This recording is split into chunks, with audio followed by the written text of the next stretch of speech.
ಪ್ರೀತಿಯ ಆಸರೆ ಟಿವಿ ವೀಕ್ಷಕರೆಲ್ಲರಿಗೂ ಸಮಾಲೋಚನೆ ಈ ಕಾರ್ಯಕ್ರಮಕ್ಕೆ ನಿಮ್ಮನ್ನು ಆತ್ಮೀಯವಾಗಿ ನಾವು ಸ್ವಾಗತಿಸ್ತೇವೆ.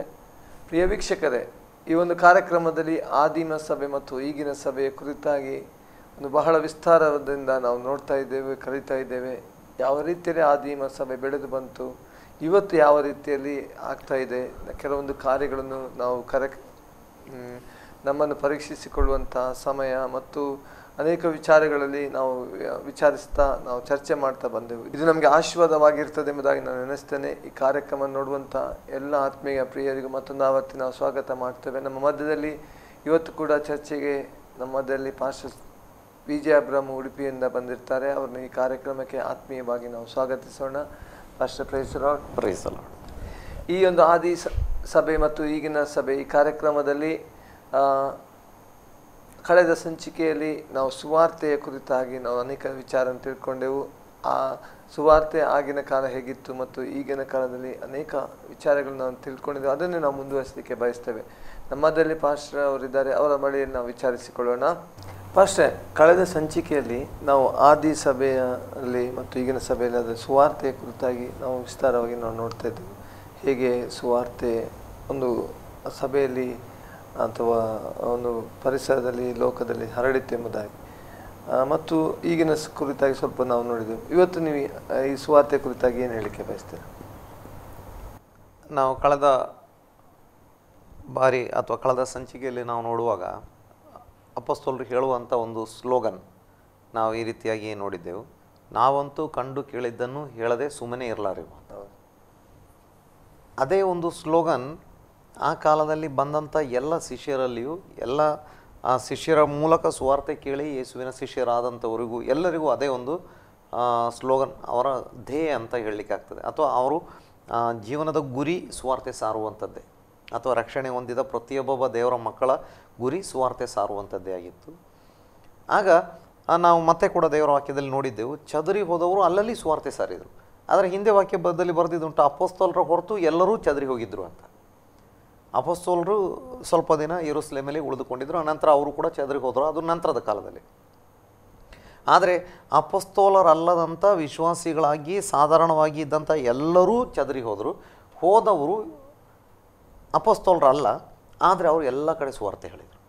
ಅಂದರೆ ಅಲ್ಲಿ ನೋಡಲಿಕ್ಕಾಗುವಂಥದ್ದು, ಸುವಾರ್ತೆ ಸಾರುವಂಥ ಕೆಲಸವನ್ನು ಸಭೆಯ ನಾಯಕತ್ವದಲ್ಲಿರುವಂಥವ್ರು ಮಾತ್ರ ಮಾಡುವಂಥ ಕೆಲಸವಾಗಿರಲಿಲ್ಲ, ಎಲ್ಲರೂ ಮಾಡುವಂಥದ್ದಾಗಿತ್ತು.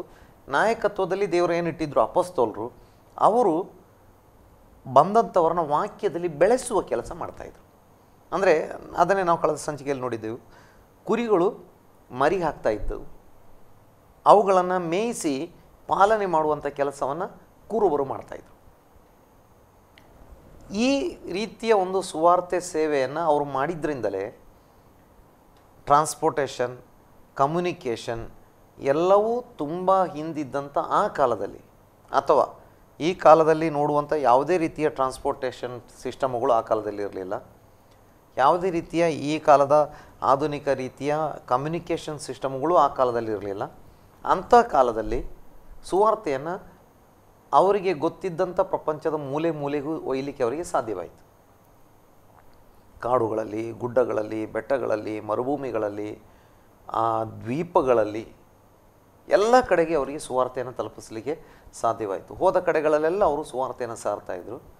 ಮತ್ತು ಆ ರೀತಿ ಸುವಾರ್ತೆ ಸಾರಿದಂಥ ಪರಿಣಾಮ ಏನಾಯಿತು ಅಂತೇಳಿದರೆ, ಇಂದಿಗಿಂತಲೂ ಡೀಪ್ ಆದ ಪರಿಣಾಮ ಅಂದು ಇಡೀ ಜನಾಂಗದ ಮೇಲೆ ಉಂಟಾಗ್ತಾಯಿತ್ತು. ಈಗ ನೋಡಿ, ಅವರು ಸುವಾರ್ತೆ ಸಾರುವಾಗ ಬರೀ ಸುವಾರ್ತೆ ಮಾತ್ರ ಸಾರ್ತಾ ಇರಲಿಲ್ಲ. ಸುವಾರ್ತೆ ಸೇವೆ ಅಂದು ಇಂದು ಅಂತ ನಾವು ನೋಡುವಾಗ, ಇಂದಿಗಿಂತಲೂ ಅಂದು ಸುವಾರ್ತೆ ಸೇವೆಯಲ್ಲಿ ದೇವರ ಪವಿತ್ರಾತ್ಮನ ಶಕ್ತಿ ಬಲವಾಗಿ ಕಾರ್ಯ ಮಾಡಿದ್ದನ್ನು ನೋಡ್ತೇವೆ. ಇಂದು ಕೂಡ ಆ ರೀತಿ ಪವಿತ್ರಾತ್ಮ ಬಲವಾಗಿ ಕಾರ್ಯ ಮಾಡುವಂಥ ಸೇವೆಗಳು ಅಲ್ಲಲ್ಲಿ ಪ್ರಪಂಚದ ಭಾಗಗಳಲ್ಲಿ ನಡೆದರೂ ಕೂಡ ಅಂದಿನ ದಿನದಲ್ಲಿ ಎಲ್ಲರ ಮೂಲಕ ಪವಿತ್ರಾತ್ಮನ ಸೇವೆ ಅಷ್ಟು ಬಲವಾಗಿ ನಡೀತಾ ಇತ್ತು. ಅಂದರೆ ಅಪೊಸ್ತಲರು ಹೇಳುವಂಥ ಮಾತು, ನಾವು ಪ್ರಾರ್ಥನೆ ಮಾಡೋದರಲ್ಲಿಯೂ ವಾಕ್ಯೋಪದೇಶದಲ್ಲಿ ನಿರತರಾಗಿರು.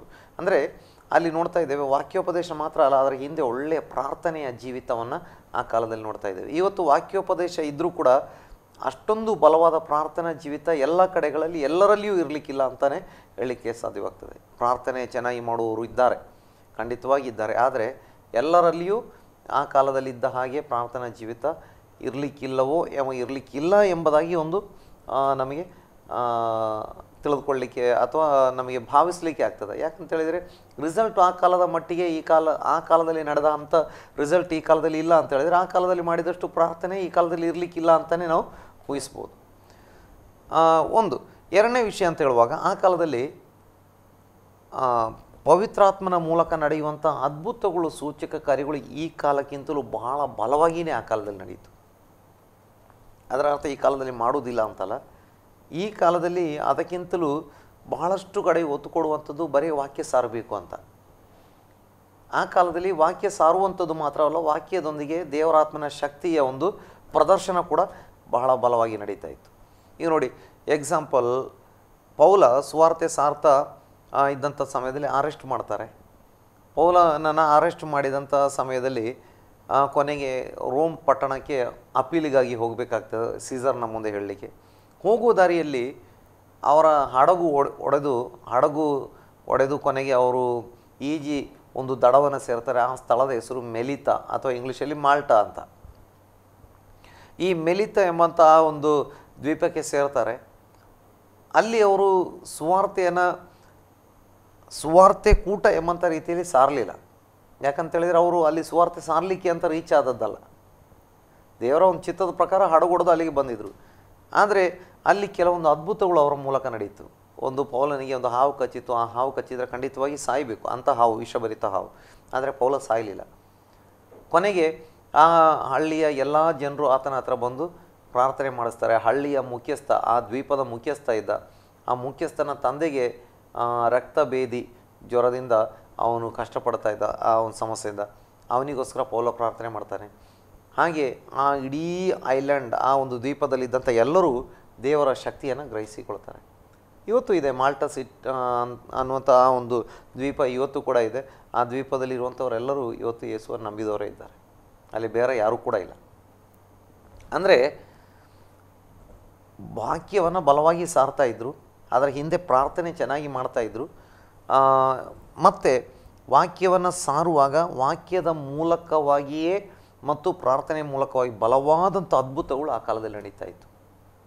ರೋಗಿಗಳು ಸೌಖ್ಯ ಆಗ್ತಾಯಿದ್ರು, ಭೂತಗಳು ಬಿಟ್ಟೋಗ್ತಾಯಿದ್ವು, ಸತ್ತವರು ಬದುಕಿ ಹೇಳ್ತಾಯಿದ್ರು, ಮಾಟದ ಮಂತ್ರದ ಶಕ್ತಿಗಳು ಮುರಿತಾ ಇದ್ದವು. ಮಾಟ ಮಂತ್ರ ಮಾಡುವಂಥವರು ಅವರ ಮಾಟ ಮಂತ್ರವನ್ನು ನಿಲ್ಲಿಸಿ, ಅಲ್ಲಿ ವಾಕ್ಯದಲ್ಲಿ ನಾವು ನೋಡ್ತೇವೆ, ಪೌಲ ಎಫೆಸದಲ್ಲಿ 3 ವರ್ಷ ಸೇವೆ ಮಾಡ್ತಾ ಇದ್ದಾನೆ. ಎಷ್ಟೋ ಜನ ಮಾಟಗಾರರು ತಮ್ಮ ಮಾಟ ಮಾಡುವಂಥ ವಸ್ತುಗಳನ್ನು, ಸಾಮಗ್ರಿಗಳನ್ನು, ಪುಸ್ತಕಗಳನ್ನೆಲ್ಲ ತಂದು ಸುಟ್ಟು ಹಾಕ್ತಾರೆ. ಅಲ್ಲಿ ವಾಕ್ಯದಲ್ಲಿ 50,000 ಬೆಳ್ಳಿ ನಾಣ್ಯಕ್ಕಿಂತಲೂ ಹೆಚ್ಚು ಬೆಲೆ ಬಾಳುವಂಥ ಪುಸ್ತಕಗಳನ್ನು ತಂದು ಸುಟ್ಟಾಕಿ ಎಲ್ಲ ಬಿಟ್ಟು ದೇವರ ಕಡೆಗೆ ತಿರುಗಿಕೊಳ್ತಾರೆ. ಇನ್ನು ವಿರೋಧ ಮಾಡುವಂಥ ಒಬ್ಬ ಮಾಟಗಾರ 13ನೇ ಅಧ್ಯಾಯದಲ್ಲಿ ನಾವು ನೋಡ್ತೇವೆ, ಸೈಪ್ರಸ್ದಲ್ಲಿದ್ದ. ಅಲ್ಲೊಬ್ಬ ಸರ್ಗ್ಯ ಪೌಲ ಅಂತ ಒಬ್ಬ ಅಧಿಪತಿ ಇದ್ದ. ಅವನು ನಂಬಲಿಕ್ಕೆ ಸಿದ್ಧನಾಗಿದ್ದ. ಅವನು ಬುದ್ಧಿವಂತ ಅಂತ ದೇವರು ಹಾಕಿ ಹೇಳ್ತದೆ. ಅವನು ನಂಬ್ತಾ ಇದ್ದ, ನಂಬುವಂಥ ಮನಸ್ಸಿತ್ತು ಅವನಿಗೆ, ನಂಬಲಿಕ್ಕೆ ಅವನಿಗೆ ಆಸಕ್ತಿ ಇತ್ತು. ಆದರೆ ಈ ಎಲುಮ ಎಂಬಂಥ ಈ ಸುಳ್ಳು ಪ್ರವಾದಿ ಅಥವಾ ಮಾಟಗಾರ ಅವನು ಏನು ಮಾಡ್ತಾ ಇದ್ದ ಅಂತ ಹೇಳಿದರೆ, ಅವನು ಏನೋ ಅದ್ಭುತಗಳನ್ನು ಮಾಡಿಕೊಂಡು ನಂಬದ ಹಾಗೆ ಮಾಡ್ತಾ ಇದ್ದ. ಕೊನೆಗೆ ಅವನಿಗೆ ಶಿಕ್ಷೆ ಬಂತು, ದೇವರ ಶಿಕ್ಷೆ ಬಂತು. ಹೀಗೆ ಮಾಟಗಾರರ ವಿರುದ್ಧವಾಗಿ, ಅವರ ತಂತ್ರಗಳ ವಿರುದ್ಧವಾಗಿ ದೇವರ ಆತ್ಮನ ಬಲವಾದ ಕಾರ್ಯ ಅಪೊಸ್ತಲರ ಮತ್ತು ಇತರ ಸೇವಕರ ಮೂಲಕ ನಡೀತಾ ಇತ್ತು. ಇನ್ನು ದೊಡ್ಡ ರೋಗ ಸೌಖ್ಯಗಳು, ಸತ್ತವರು ಬದುಕಿ ಹೇಳುವಂಥದ್ದು ನೋಡಿ. ಅದೇ ನಮಗೆ ಪೌಲ ಮತ್ತು ಪೇತ್ರ ಇವರ ಎಲ್ಲ ಸೇವೆಗಳ ಮೂಲಕವಾಗಿ ಸತ್ತವರು ಬದುಕಿ ಹೇಳ್ತಾ ಇದ್ದಾರೆ. ಇನ್ನು ಫಿಲಿಪ್ಪ ಸಮರ್ಯದ ಒಂದು ಸ್ಥಳಕ್ಕೆ ಹೋಗ್ತಾ ಇದ್ದಾನೆ, ಒಂದು ಪಟ್ಟಣಕ್ಕೆ ಹೋಗ್ತಾ ಇದ್ದಾನೆ, ಸಮರ್ಯ ಪಟ್ಟಣಕ್ಕೆ ಹೋಗ್ತಾ ಇದ್ದಾನೆ. ಅಲ್ಲಿ ದೊಡ್ಡ ಅದ್ಭುತಗಳು ನಡೀತಾ ಇದ್ದಾವೆ. ಹೀಗೆ ಏನಾಯಿತು ಅಂತೇಳಿದರೆ, ಒಂದು ಇವರು ಕಂಡು ಕೇಳಿದ್ದನ್ನು ಹೇಳದೇ ಇರಲಾರೆವು ಅಂತ ಅವ್ರು ಹೇಳ್ತಾ ಇದ್ದರೆ, ಬರೀ ಅವರೇನೋ ಸತ್ತವರು ಒಬ್ಬರು ಬದುಕಿ ಎದ್ದಿದ್ದಾರೆ ಅಂತ ಹೇಳ್ತಾ ಇದ್ದಾರೆ, ಅದು ನಿಜ ಇರ್ಬೋದು ಇಲ್ಲದೆ ಇರ್ಬೋದು, ಅಷ್ಟೇ ಅಲ್ಲ, ಬದುಕಿ ಎದ್ದಿದ್ದಾನೆ ಅನ್ನೋದಕ್ಕೆ ಪುರಾವೆ ನಮ್ಮ ಕೈಯಲ್ಲಿ ನಾವು ನೋಡಿದ್ದೇವೆ ಮಾತ್ರ ಅಲ್ಲ, ಆತ ಬದುಕಿ ಎದ್ದಿದ್ದಾನೆ ಅನ್ನೋದಕ್ಕೆ ಮತ್ತೊಂದು ಪುರಾವೆ. ಆತ ನೋಡಿ ನಿಮ್ಮ ಜೀವಿತದಲ್ಲಿ ಇಂಥ ಕೆಲಸ ಮಾಡ್ತಾನೆ, ಆತ ಸತ್ತವರನ್ನು ಬದುಕಿಸ್ತಾನೆ, ರೋಗಿಗಳನ್ನು ಸೌಖ್ಯ ಮಾಡ್ತಾನೆ, ಭೂತಗಳನ್ನು ಹೊರಗಡೆ ಹಾಕ್ತಾ ಇದ್ದಾನೆ. ಹೀಗೆ ಯೇಸುವೇ ರಕ್ಷಕನು ಅಂತ ಅವರ ಸೇವೆಯ ಮೂಲಕವಾಗಿ ದೇವರು ಸಾಬೀತುಪಡಿಸಿ ತೋರಿಸ್ತಾ ಇದ್ದಾರೆ, ರುಜುವಾತು ಮಾಡ್ತಾ ಇದ್ದಾರೆ. ಹೀಗೆ ಏನಾಯಿತು, ಈ ಸುವಾರ್ತೆ ಮತ್ತು ಅದರ ಜೊತೆಯಲ್ಲಿ ಇವರ ಮೂಲಕ ಪ್ರವಾದನೆಯ ಆತ್ಮ ಕಾರ್ಯ ಮಾಡ್ತಾ ಇದೆ. ಅದರ ಜೊತೆಯಲ್ಲಿ ಇವರ ಮೂಲಕ ಮಹತ್ ಕಾರ್ಯಗಳು, ಸೂಚಕ ಕಾರ್ಯಗಳು, ನೋಡಿ ಮಹತ್ ಕಾರ್ಯಗಳು ಇದ್ದಾವೆ, ಸೂಚಕ ಕಾರ್ಯಗಳು ಇದ್ದಾವೆ. ಮಹತ್ ಕಾರ್ಯ ಅಂತ ಹೇಳಿದರೆ ವಂಡರ್ಸ್ ಅಥವಾ ದೊಡ್ಡ ಅದ್ಭುತಗಳು, ಮಹಾ ಕಾರ್ಯಗಳು. ಇನ್ನು ಸೂಚಕ ಕಾರ್ಯ ಅಂತ ಹೇಳಿದರೆ ಅದು ಸೂಚಿಸುವಂಥ, ಆ ಸೂಚಕ ಕಾರ್ಯ ನೋಡಿದ ಕೂಡಲೇ ಯೇಸುವೇ ದೇವರು ಅಂತ ಅವರಿಗೆ ಗೊತ್ತಾಗ್ತಾ ಉಂಟು. ಅದ್ಭುತ ಮಾಡುವುದು ಬೇರೆ, ಮಹತ್ ಕಾರ್ಯ ನೋಡಿ, ಅದ್ಭುತಗಳು, ಮಹತ್ ಕಾರ್ಯಗಳು ಮತ್ತು ಸೂಚಕ ಕಾರ್ಯಗಳು ಅಂತ ಹೀಗೆ ಎಲ್ಲ ಕಾರ್ಯಗಳು ಇವರ ಮೂಲಕ ನಡೀತಾ ಇತ್ತು. ಆದರೆ ಈ ಕಾಲಕ್ಕೆ ಬರುವಾಗ ಸುವಾರ್ತೆ ಸಾರುವಂಥ ಎಲ್ಲರ ಮೂಲಕವಾಗಿ ಅದ್ಭುತ ಮಹತ್ ಕಾರ್ಯಗಳು, ಸೂಚಕ ಕಾರ್ಯಗಳು ಆಗ್ತಾ ಇಲ್ಲ. ಮತ್ತು ಬಹಳಷ್ಟು ಜನ ಇದನ್ನು ನಂಬುವುದೂ ಇಲ್ಲ. ಕೆಲವೊಬ್ಬರು ಹೇಳುವಂಥ ರೀತಿಯಲ್ಲಿ ನೋಡುವಾಗ ಅದು ಹಿಂದೆ ಆಗ್ತಿತ್ತು, ಈಗ ಆಗುವುದಿಲ್ಲ ಅಂತ ಟೀಚಿಂಗ್ ಮಾಡೋರಿದ್ದಾರೆ. ಅದು ನಿಂತು ಹೋಗಿದೆ ಅಂತ ಟೀಚಿಂಗ್ ಮಾಡೋರಿದ್ದಾರೆ. ಇನ್ನು ಕೆಲವೊಬ್ಬರು ನಂಬಿದರೂ ಕೂಡ ಈ ಎಲ್ಲ ಪ್ರಚಾರಗಳ ಅಪಪ್ರಚಾರ, ಪ್ರಚಾರ ಇವುಗಳ ಒಂದು ಭರಾಟೆಯಲ್ಲಿ ಏನಾಗಿದೆ ಅಂತೇಳಿ ನಂಬಿಕೆ ಕಡಿಮೆ ಆಗೋಗ್ಬಿಟ್ಟಿದೆ. ಕೆಲವೊಬ್ರು ಹೇಳ್ತಾರೆ, ಹಾಗೆ ಹೇಳ್ತಾರೆ, ಇನ್ನು ಕೆಲವೊಬ್ರು ಹೀಗೆ ಹೇಳ್ತಾರೆ, ಇರ್ಬೋದು ಇಲ್ಲದಿರ್ಬೋದು ಹೀಗೆ. ಮತ್ತು ಪ್ರಾರ್ಥನೆ ಕೂಡ ಸ್ವಲ್ಪ ಕಡಿಮೆ ಆಗಿರ್ಬೋದು ಅಂತಲೇ ನಮಗೆ ಹೇಳಲಿಕ್ಕಾಗ್ತದೆ. ಹೀಗೆ ಒಟ್ಟಿನಲ್ಲಿ ನಾವು ನೋಡುವಾಗ ಆ ಕಾಲದಲ್ಲಿ ಅವರು ಸುವಾರ್ತೆಯನ್ನು ಬಲವಾಗಿ ಸಾರ್ತಾಯಿದ್ರು, ಅವರು ಪವಿತ್ರಾತ್ಮ ಭರಿತರಾಗಿದ್ದರು ಮತ್ತು ಅವರ ಮೂಲಕ ಅದ್ಭುತ ಸೂಚಕ ಕಾರ್ಯಗಳು, ಮಹತ್ ಕಾರ್ಯಗಳು ನಡೀತಾ ಇತ್ತು. ಅವ್ರ ಮೂಲಕ ದೆವ್ವಗಳು ಬಿಟ್ಟು ಹೋಗ್ತಾ ಇದ್ದವು. ದೆವ್ವಗಳಿಂದ ಬಿಡುಗಡೆ, ಭೂತಗಳಿಂದ ಬಿಡುಗಡೆ, ಮಾಟ ಮಂತ್ರಗಳ ಬಿಡುಗಡೆ, ಮಾಟ ಮಂತ್ರ ಮಾಡುವವರಿಗೆ ಮಾನಸಾಂತರ, ಹೀಗೆಲ್ಲ ಅನೇಕ ಕಾರ್ಯಗಳು ಅವರ ಮೂಲಕ ನಡೀತಾ ಇದ್ದಿದ್ದರಿಂದ ಟ್ರಾನ್ಸ್ಪೋರ್ಟೇಷನ್ ಹಿಂದೆ ಇದ್ದರು, ಕಮ್ಯುನಿಕೇಷನ್ ತುಂಬ ಕಡಿಮೆ ಇದ್ದರೂ ಕೂಡ ಅವರ ಮೂಲಕ ಇದ್ದಂಥ ಪವಿತ್ರ ಆತ್ಮನ ಕಾರ್ಯದಿಂದಾಗಿ ಅವರಿಗೆ ಲೋಕವನ್ನೆಲ್ಲ ಬೇಗ ಸುವಾರ್ಥೀಕರಣಕ್ಕೆ ಒಳಪಡಿಸ್ಲಿಕ್ಕಾಯಿತು. ಅದರ ಜೊತೆಯಲ್ಲಿ ಅವರಿಗೆ ಹಿಂಸೆ ಏನು ಕಡಿಮೆ ಇತ್ತ? ಹಿಂಸೆ ಈ ಕಾಲಕ್ಕಿಂತ ಎಷ್ಟೋ ಪಟ್ಟು ಹೆಚ್ಚಾಗಿ ಆ ಕಾಲದಲ್ಲಿತ್ತು.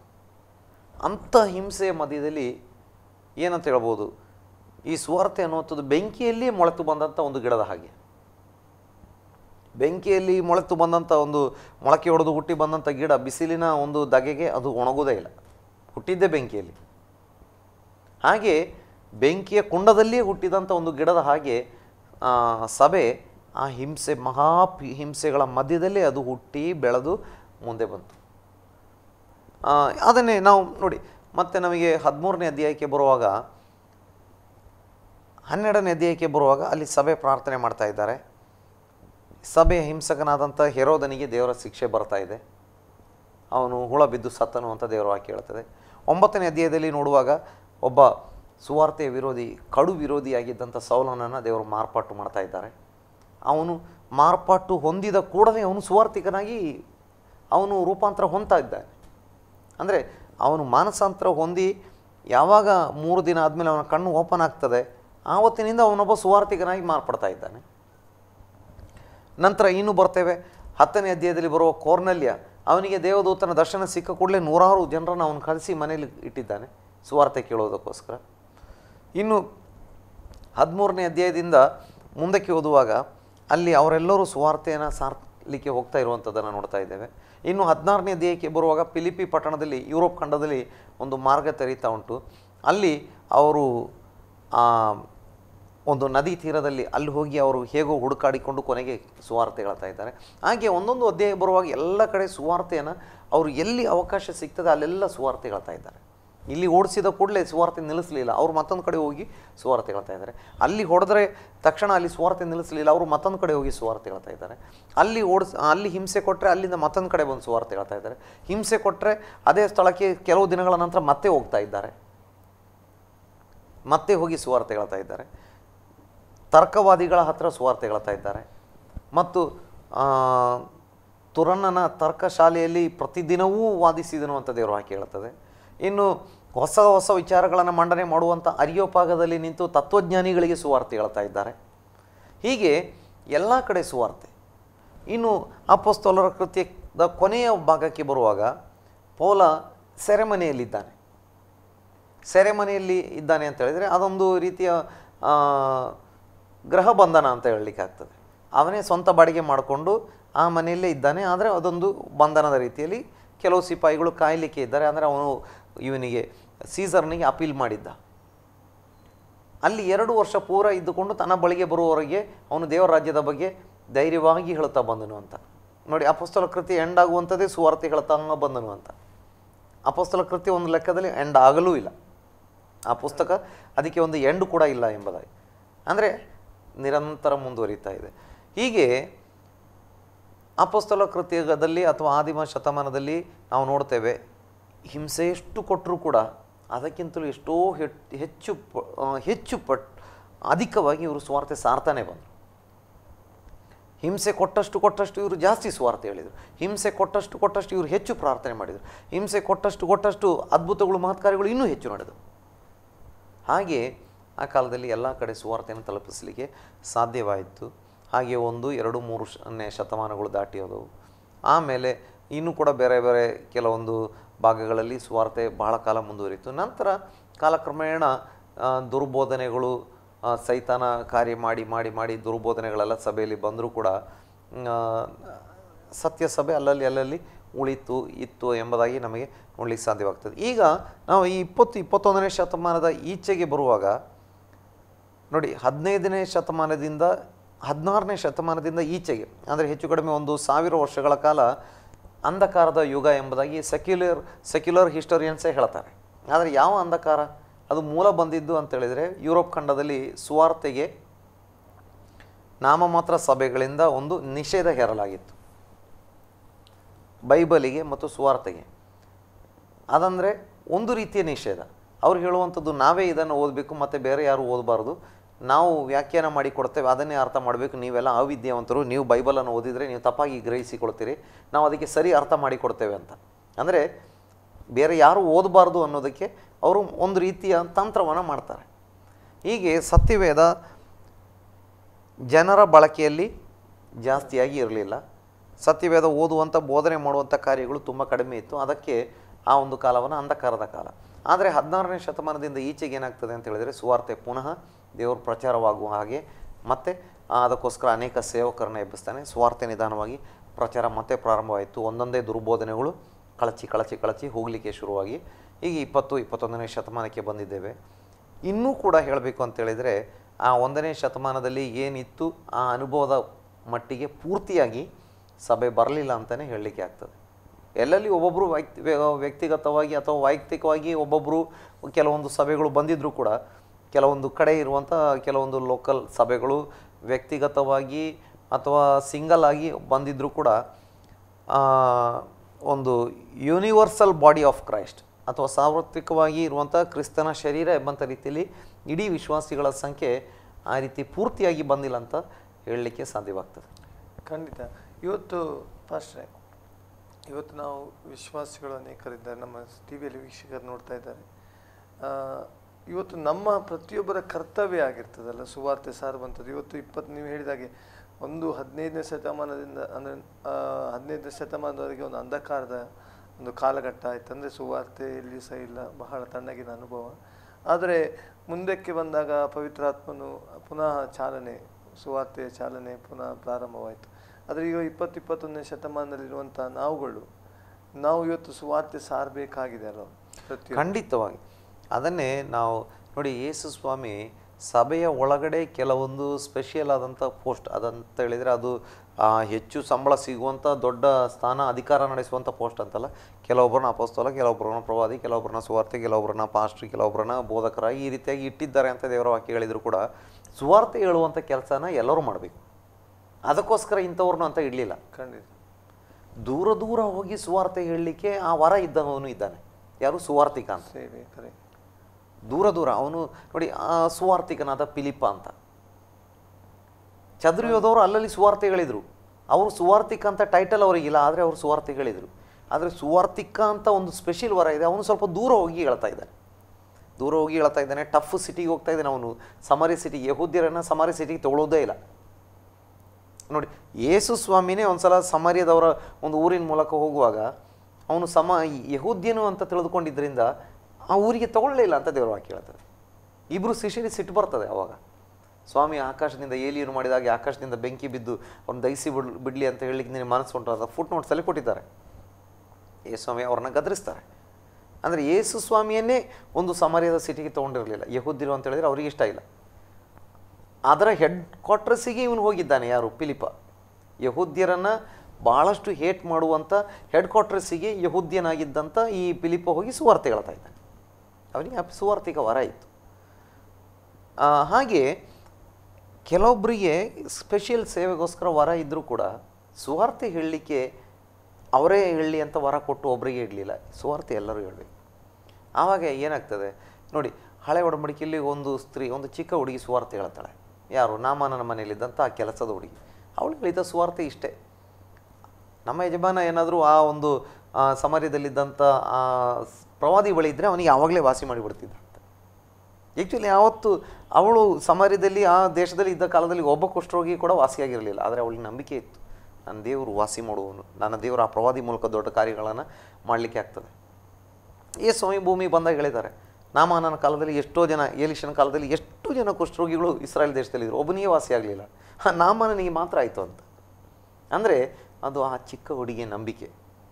ದೇವರ ಘನ ನಾಮವನ್ನು ಮಹಿಮೆ ಪಡಿಸ್ಬೇಕು ಅಂತ ದೇವರು ಏನು ಮಾಡ್ತಾರೆ, ಆ ಚಿಕ್ಕ ಹುಡುಗಿಯ ನಂಬಿಕೆಯನ್ನು ದೇವರು ಮಹಿಮೆ ಪಡಿಸ್ತಾರೆ. ಅಂದರೆ ನಾವು ವರ ಹೊಂದಿಕೊಂಡು ಸುವಾರ್ತೆ ಹೇಳಬೇಕಂತೇನಿಲ್ಲ. ದೇವರ ವಾಕ್ಯದಲ್ಲಿ ನೋಡ್ತೇವೆ, ಚದರಿ ಹೋದವರು ಅಲ್ಲಲ್ಲಿ ಸುವಾರ್ತೆ ಹೇಳಿದರು. ಎಲ್ಲರೂ ಸುವಾರ್ತೆ ಹೇಳಿದರು. ಸುವಾರ್ತೆ ಎಲ್ಲರೂ ಹೇಳಬೇಕು. ಈ ಕಾಲದಲ್ಲಿರುವಂಥ ರಕ್ಷಣೆ ಹೊಂದಿದಂಥ ಎಲ್ಲ ದೇವರ ಮಕ್ಕಳು ಸುವಾರ್ತೆ ಹೇಳಬೇಕು. ಈಗ ನೋಡಿ, ಒಬ್ಬ ಪಾಸ್ಟು ಸುವಾರ್ತೆ ಹೇಳೋದಕ್ಕೂ ಒಬ್ಬ ವಿಶ್ವಾಸಿ ಸುವಾರ್ತೆ ಹೇಳೋದಕ್ಕೂ ವ್ಯತ್ಯಾಸ ಉಂಟು. ಪಾಸ್ಟ್ರಿಗೆ ಕೆಲವೊಮ್ಮೆ ಹೀಗೆ ಜನ ಅರ್ಥ ಮಾಡ್ಕೊಳ್ತಾರೆ, ಇವರ ಕೆಲಸನೇ ಇದು, ಅವ್ರ ಹತ್ರ ಹೋದರೆ ಇದೇ ಹೇಳ್ತಾರೆ, ಅವ್ರು ಮತ್ತೆ ಬೇರೆ ಏನು ಹೇಳುವುದಿಲ್ಲ, ಇದೇ ಹೇಳ್ತಾರೆ ಅಂತ. ಆದರೆ ಒಬ್ಬ ವಿಶ್ವಾಸಿ ಹೇಳಿದರೆ ಆ ಕಷ್ಟದಲ್ಲಿ, ಸಂಕಟದಲ್ಲಿ, ನೋವಿನಲ್ಲಿ, ಕಾಯ್ಬಿಡಲ್ಪಟ್ಟ ಪರಿಸ್ಥಿತಿ, ಮನಸ್ಸು ಮುರಿದಂಥ ಸಮಯದಲ್ಲಿ ಏನೆಲ್ಲ ಮನುಷ್ಯನಿಗೆ ಎಂತೆಲ್ಲ ಕಷ್ಟಗಳು ಇದ್ದಾವೆ ಅಂಥ ಸಮಯಗಳಲ್ಲಿ ಒಬ್ಬ ವಿಶ್ವಾಸಿ, ಬ್ರದರ್ ಸಿಸ್ಟರ್ ಹೆದರಬೇಡಿ, ಸ್ವಾಮಿ ಬಿಡುಗಡೆ ಮಾಡ್ತಾರೆ. ಅದು ಅವನಿಗೆ ಒಂದು ದೊಡ್ಡ ಆಶಾ ಕಿರಣವಾಗಿರ್ತದೆ. ಅದು ಅವನನ್ನು ಮೇಲೆತ್ತುವಂಥದ್ದಾಗಿರ್ತದೆ, ಅವಳನ್ನು ಮೇಲೆತ್ತುವಂಥದ್ದಾಗಿರ್ತದೆ. ಇನ್ನು ಸತ್ಯಾನ್ವೇಷಕರು ಎಷ್ಟು ಜನ ಇದ್ದಾರೆ, ಎಷ್ಟೋ ಜನ ಇದ್ದಾರೆ. ಎಲ್ಲ ಸತ್ಯಾನ್ವೇಷಕರಿಗೆ ಒಬ್ಬ ಸರಿಯಾಗಿ ಉತ್ತರ ಕೊಡಬಲ್ಲಂಥ ಒಬ್ಬ ದೇವರ ಸೇವಕರ ಬಳಿಗೆ ಬರಲಿಕ್ಕೆ ಆಗಲಿಕ್ಕಿಲ್ಲ. ಎಷ್ಟು ಜನ ಸೇವಕರು ಎಂತೆಂಥ ತತ್ವಜ್ಞಾನಿಗಳಿಗೆ ಬೇಕಾದರೆ ಸುವಾರ್ತೆ ಹೇಳಲಿಕ್ಕೆ ದೈವಿಕ ಜ್ಞಾನ ಹೊಂದಿದಂಥ ಎಷ್ಟೋ ಸೇವಕರಿದ್ದಾರೆ. ಆದರೆ ಎಲ್ಲರಿಗೆ ಅವ್ರ ಹತ್ರ ಬರಲಿಕ್ಕೆ ಆಗಲಿಕ್ಕಿಲ್ಲ, ಎಲ್ಲರಿಗೆ ಅವ್ರ ಹತ್ರ ಹೋಗ್ಲಿಕ್ಕೂ ಆಗಲಿಕ್ಕಿಲ್ಲ. ಅಂದರೆ ಪಾಸ್ಟ್ ಹತ್ರ ಅಂತಲ್ಲ, ಎಲ್ಲ ಪಾಸ್ಟ್ರಿಗೆ ಈ ಸತ್ಯಾನ್ವೇಷಕರ ಬಳಿಗೆ ತಲುಪಲಿಕ್ಕೆ ಆಗಲಿಕ್ಕಿಲ್ಲ, ಎಲ್ಲ ಸತ್ಯಾನ್ವೇಷಕರಿಗೆ ಪಾಸ್ಟ್ ಬಳಿಗೆ ಬರಲಿಕ್ಕೆ ಆಗಲಿಲ್ಲ. ಆದರೆ ವಿಶ್ವಾಸಿಗಳಿಗೆ ಅಪ್ರೋಚ್ ಮಾಡಲಿಕ್ಕೆ ಆಗ್ತದೆ. ಒಳ್ಳೆ ಪ್ರಾರ್ಥನೆ ಮಾಡಬೇಕು. 2, ವಾಕ್ಯನ ಚೆನ್ನಾಗಿ ಓದಬೇಕು. ವಿಶ್ವಾಸಿಗಳು ಇರುವಂಥ ಸಭೆಯಲ್ಲಿ ನಂಬಿಗಸ್ತರಾಗಿ ಸೇವಕರೊಂದಿಗೆ ಇರಬೇಕು. ಈಗ ಏನಾಗ್ತದೆ, ಈ ಕಾಲದಲ್ಲಿ ಏನಾದರೂ ಸುವಾರ್ತೆ 4 ಜನರಿಗೆ ಹೇಳುವಂಥ ಒಂದು ಕೃಪೆ ಒಬ್ಬ ವ್ಯಕ್ತಿಗೆ ದೊರಕಿದರೆ ಅವನು ಮಾರನೇ ದಿನ ಸಭೆಯನ್ನು ಹೊಡ್ಕೊಂಡೋಗಿ ಅವನು ಬೇರೊಂದು ಸಭೆಯನ್ನು ಸ್ಟಾರ್ಟ್ ಮಾಡ್ಕೊಂಡು ಫಾಸ್ಟ್ ಆಗಿಬಿಡ್ತಾರೆ. ಅದೇ ಸಮಸ್ಯೆ. ಆದರೆ ಕರೆ ಏನು, ಸೇವೆ ಏನು ಅಂತ ಒಂದು ದೃಢತೆ ಇರೋದು. ಈಗ ನೋಡಿ, ಇವತ್ತು ಲೋಕದಲ್ಲಿ ದೊಡ್ಡ ದೊಡ್ಡ ಅನೇಕ ಸಭೆಗಳಿದ್ದಾವೆ.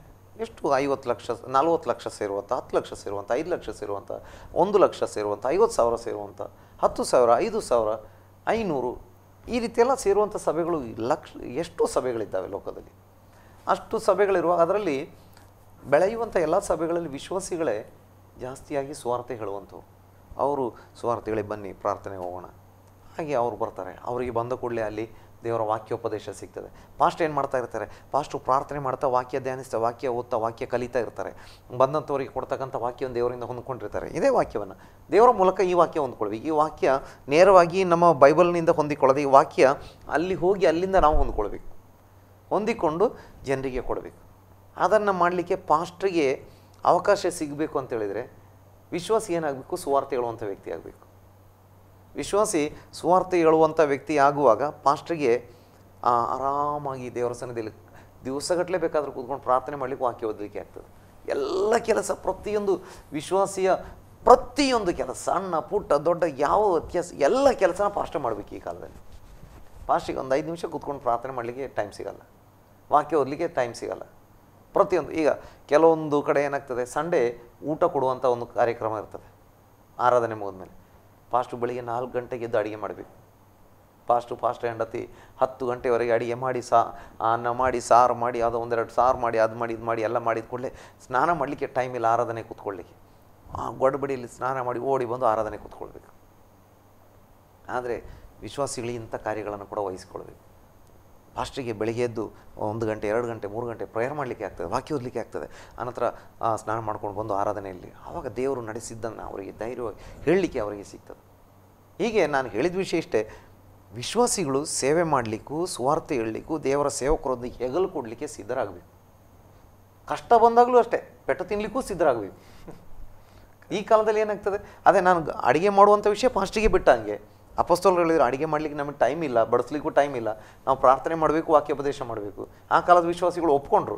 ಅವ್ರು ಸ್ವಲ್ಪ ಗಲಾಟೆ ಮಾಡಿದರು, ಇಲ್ಲ ಪಾಸ್ಟೇ ಇದು ಅವರು ಇದ್ದಾರಲ್ಲ ಆ ಬ್ರದರ್ ಆ ಸಿಸ್ಟರ್ ಅವ್ರು ಸರಿ ಬಡಿಸೋದಿಲ್ಲ ನಮ್ಮ ಭಾಷೆಯವ್ರಿಗೆ ಅಂತ. ನೀವು ಬಡಿಸಿದರೆ ಭಾಳ ಚೆನ್ನಾಗಿ ಕೊಡ್ತೀರಿ. ಅವ್ರಂದ್ರೆ ಅದು ಸರಿ, ಅದು ಇರ್ಬೋದು, ಆದರೆ ನಾವು ಅದನ್ನು ಮಾಡ್ತಾಯಿದ್ರೆ ವಾಕ್ಯ ಹೇಳಲಿಕ್ಕೆ ಪ್ರಾರ್ಥನೆ ಮಾಡಲಿಕ್ಕೆ ನಮಗೆ ಆಗೋದಿಲ್ಲವಲ್ಲ.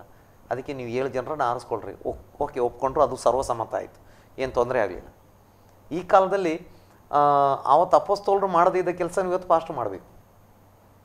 ಎರಡನೇ ವಿಷಯ, ಪೆಟ್ಟು ತಿನ್ನುವಾಗ ಎಲ್ಲರೂ ಒಟ್ಟಿಗೆ ತಿಂದಿದ್ರು ಆ ಕಾಲದಲ್ಲಿ. ಯಾರು ಯಾರನ್ನ ಹಿಡಿದುಕೊಡ್ಲಿಲ್ಲ. ಇಲ್ಲಪ್ಪ ಆಗಲ್ಲ ರೀ, ಈಗಲ್ಲ, ಅದು ಪಾಸ್ಟ್ರು ಒತ್ತಾಯ ಮಾಡಿದರು ಹಾಗೆ, ಅಥವಾ ಅವರೇ ಹೇಳಿದರು ಬನ್ನಿ ಆರಾಧನೆ ಬನ್ನಿ ಅಂತ ಹೇಳಿದರು, ಮತ್ತು ಅವರೇ ಹೇಳಿದರು ಪ್ರಾರ್ಥನೆ ಮಾಡಬೇಕು ಅಂತ ಹೇಳಿದರು, ಅಥವಾ ಅವರ ಸಲುವಾಗಿ ಪ್ರಾರ್ಥನೆ ಇಟ್ಟಿದ್ದೇವೆ, ಅವರೇ ಒತ್ತಾಯ ಮಾಡಿದರು. ಹೀಗೆ ಪಾಸ್ಟ್ ತಲೆ ಮೇಲೆ ಹಾಕ್ತಾರೆ. ಪೆಟ್ಟು ತಿನ್ನಿಸೋದು ಪಾಸ್ಟಿಗೆ ತಿನ್ನಿಸ್ತಾರೆ. ಪಾರಾಗ್ಬಿಡ್ತಾರೆ ಭಾಳಷ್ಟು ಕಡೆ. ಎಲ್ಲರೂ ಅಂತಲ್ಲ, ಎಲ್ಲ ಕಡೆ ಎಲ್ಲರೂ ಅಂತಲ್ಲ. ಹೀಗೆ ಹಿಂಸೆಯಲ್ಲೂ ಒಟ್ಟಿಗೆ ಅನುಭವಿಸಬೇಕು. ಎಲ್ಲವನ್ನು ಶೇರ್ ಮಾಡ್ಕೊಳ್ಬೇಕು. ದೇವರ ಸೇವೆ ಮಾಡುವವರಿಗೆ ಪ್ರಾರ್ಥನೆ ಮಾಡಲಿಕ್ಕೂ ವಾಕ್ಯ ಧ್ಯಾನ ಮಾಡಲಿಕ್ಕೂ ಓದಲಿಕ್ಕೂ ಅವಕಾಶ ಹೆಚ್ಚಿಕೊಡ್ಬೇಕು. ಆವಾಗ ಏನಾಗ್ತದೆ, ಸಭೆ ಬೆಳೀತದೆ. ವಿಶ್ವಾಸಿಗಳು ಸುವಾರ್ತೆ ಹೇಳಬೇಕು, ಸಭೆ ಇತರ ಕಾರ್ಯಗಳಲ್ಲಿ ಭಾಗವಹಿಸಬೇಕು. ಆ ಕಾಲದಲ್ಲಿ ಎಲ್ಲ ಮಾಡಲಿಕ್ಕೆ ಸಿದ್ಧರಿದ್ದರು ಅವರು. ನೋಡಿ, ಮತ್ತು ಸುವಾರ್ತೆ ಹೇಳಬೇಕು, ಸಭೆ ಎಲ್ಲ ಕಾರ್ಯಗಳನ್ನು ನೋಡ್ಕೊಳ್ಳಿಕ್ಕೆ ಜವಾಬ್ದಾರಿಕೆ ಸ್ಥಾನಗಳನ್ನು ನಂಬಿಕೆಯಿಂದ ಮಾಡಲಿಕ್ಕೆ. ಈಗ ಒಂದು ಜವಾಬ್ದಾರಿಗೆ ಸ್ಥಾನ ಕೊಟ್ಟರೆ ಅವನು ಅದನ್ನು ಹೊಡ್ಕೊಂಡೋಗಿ ಮತ್ತೊಂದು ನಾನು ಬೇರೊಂದು ಮಾಡ್ಕೊಳ್ತೇನೆ ಆ ರೀತಿ ಅಲ್ಲ. ಹೋಗು ಸೇವೆಗೆ ಅಂತ ಹೇಳಿದರೆ ಹೋಗಬೇಕು. ಪೌಲ ಬಾರ್ನಬ ನೀಗರ ಯಾರು ಈ ರೀತಿಯಾಗಿ ಒಂದು 4-5 ಜನ ಪ್ರವಾದಿಗಳು ಎಲ್ಲ ಸೇರಿ ಒಂದೇ ಸಭೆಯಲ್ಲಿದ್ದರು ಅಂತ್ಯೋಕ್ಯದಲ್ಲಿ. ಇನ್ನೂ ಬೇರೆ ಕೆಲವೊಬ್ಬರು ವಿಶ್ವಾಸಿಗಳು ಎಲ್ಲ ಇದ್ದರು. ಒಂದು ದಿನ ಇವ್ರನ್ನ ಬೇರ್ಪಡಿಸಿ, ಪೌಲ ಬಾರ್ನಬರ ಬೇರ್ಪಡಿಸಿ ಅಂತ ಹೇಳುವಾಗ ಅವ್ರನ್ನ ಬೇರ್ಪಡಿಸಿ ಅವರ ಮೇಲೆ ಕೈ ಇಟ್ಟು ಪ್ರಾರ್ಥನೆ ಮಾಡಿ ಅವ್ರನ್ನ ಸೇವೆಗೆ ಕಳಿಸ್ತಾರೆ. ಅಲ್ಲಿವರೆಗೆ ಅಲ್ಲೇ ಇದ್ದರು ಅವರು, ಎಷ್ಟೋ ಕಾಲ ಅಲ್ಲೇ ಇದ್ದರು. ಬೇರ್ಪಡಿಸಿ ಕಳಿಸುವವರೆಗೆ, ಅದು ಸಭೆಯಿಂದ ಆಶೀರ್ವಾದಿಸಲ್ಪಟ್ಟು ಹಸ್ತ ಇಟ್ಟು ಆಶೀರ್ವಾದಿಸಿ ಕಳಿಸುವವರೆಗೂ ಅವರಲ್ಲೇ ಇರಬೇಕು. ಅವರು ಹಸ್ತ ಇಟ್ಟಿಲ್ಲ, ನಾನೇ ಹಸ್ತ ಇಡ್ತೇನೆ ಅಂತ ಹೇಳ್ಕೊಂಡು ಸ್ವಂತ ಸಭೆ ಮುರಿಯೋದಕ್ಕೆ ಹಸ್ತ ಇಟ್ಟು, ಅಂದರೆ ಸಭೆ ಮುರಿಯೋದಕ್ಕೆ ಕೈ ಹಾಕಿ ಹೋಗಿ ದೇವರ ನಾಮವನ್ನು ದೂಷಿಸುವಂಥ ಕೆಲಸ ಮಾಡಿದೆ. ದೇವರೇ ನಮ್ಮನ್ನು ಸೇವೆಗೆ ಕರೆ ಇದ್ದರೆ ಕರೆದು ಕಳಿಸುವುದಕ್ಕೆ ಕಾಯಬೇಕು. ಹಾಗಿರುವಾಗ ಸಭೆ ಬೆಳವಣಿಗೆ ಆಗ್ತದೆ. ಹಳೆ ಕಾಲ ಅಥವಾ ಅಂದಿನ ಕಾಲದಲ್ಲಿ ಹಾಗೆ ಮಾಡ್ತಾಯಿದ್ರು, ಪ್ರತಿಯೊಬ್ಬರು ಹಾಗೆ ಮಾಡ್ತಾಯಿದ್ರು. ಎಲ್ಲರೂ ಸುವಾರ್ತೆ ಹೇಳುವರು. ಹಸ್ತಾರ್ಪಣೆಗೂ ದೇವರ ಸೇವಕರ ಹಿರಿಯ ಸೇವಕರ ಆ ಒಂದು ನಡೆಸುವಿಕೆಗೂ ಎಲ್ಲಕ್ಕೂ ಅಷ್ಟು ಗೌರವ ಕೊಡ್ತಾಯಿದ್ರು. ಈ ಕಾಲದಲ್ಲೂ ಹಾಗೆ ಮಾಡಿದರೆ ಮಾಡುವಂಥ ಸಭೆಗಳು ಬೆಳವಣಿಗೆ ಆಗ್ತಾ ಇದ್ದಾವೆ. ಹಾಗೆ ಎಲ್ಲರೂ ಮಾಡುವಂಥವ್ರು ಆಗಿರಬೇಕು. ಖಂಡಿತವಾಗಿ ಪ್ರಿಯರೇ, ಪಾಸ್ಟರ್ ಅವರು ಬಹಳ ವಿಸ್ತಾರವಾಗಿ ನಮಗೆ ಹೇಳಿದರು, ಉತ್ತೇಜನ ಪಡಿಸಿದರು. ಇವತ್ತು ವಿಶ್ವಾಸಿಗಳಾದಂಥ ನಾವೆಲ್ಲರೂ ಸುವಾರ್ತೆ ಸಾರಬೇಕಾಗಿದೆ. ಮಾತ್ರವಲ್ಲ, ಸಾಕ್ಷಿಗಳಾಗಿರಬೇಕಾಗಿದೆ. ನಮ್ಮ ಪ್ರಾಂತ್ಯಗಳಲ್ಲಿ, ನಮ್ಮ ಸಭೆಯಲ್ಲಿ, ನಮ್ಮ ಪರಿಸರದಲ್ಲಿ ನಾವು ಸಾಕ್ಷಿಗಳಾಗಿದ್ದು ಸುವಾರ್ತೆ ಸಾರುವುದಾದರೆ ಕರ್ತನ ಕಾರ್ಯ ಅತಿ ವೇಗವಾಗಿ ನಡೀತದೆ ಮತ್ತು ಸೇವಕರ ಕಾರ್ಯಗಳು ಸಹ ಉಪದೇಶದ ಮಾಡುವುದಕ್ಕೂ ಸಹ ಅನುಕೂಲವಾಗ್ತದೆ. ಆದ್ದರಿಂದ ನಮ್ಮ ಕರ್ತವ್ಯವನ್ನು ನಾವು ಯಾವಾಗಲೂ ನಾವು ಮಾಡುವುದಕ್ಕೆ ಸಿದ್ಧರಾಗೋಣ. ಕರ್ತನ ನಿಮ್ಮನ್ನು ಬಲಪಡಿಸಲಿ. ನಮ್ಮ ಮಧ್ಯದಲ್ಲಿ ಆಸರೆ ಟಿವಿಯಲ್ಲಿ ಬಂದು ಈ ಸಮಾಲೋಚನೆ ಕಾರ್ಯಕ್ರಮದಲ್ಲಿ ವಿಸ್ತಾರವಾಗಿ ಚರ್ಚೆಯಲ್ಲಿ ನಮಗೆ ತಿಳಿಸಿಕೊಟ್ಟಂಥ ದೇವ ಸೇವಕರಿಗೆ ಆಸರೆ ಟಿವಿ ಪರವಾದಂಥ ವಂದನೆಗಳು ಹೇಳೋಣ. ಅಷ್ಟೇ. Price lord. ಪ್ರಿಯ ವೀಕ್ಷಕರೇ, ಇನ್ನೊಂದು ಕಾರ್ಯಕ್ರಮದಲ್ಲಿ ನಾವು ಮತ್ತೆ ಬರಲಿಕ್ಕಿದ್ದೇವೆ. ಅಲ್ಲಿವರೆಗೆ ತಪ್ಪದೆ ವೀಕ್ಷಿಸಿ ಆಸರೆ ಟಿವಿ. ವಂದನೆಗಳು.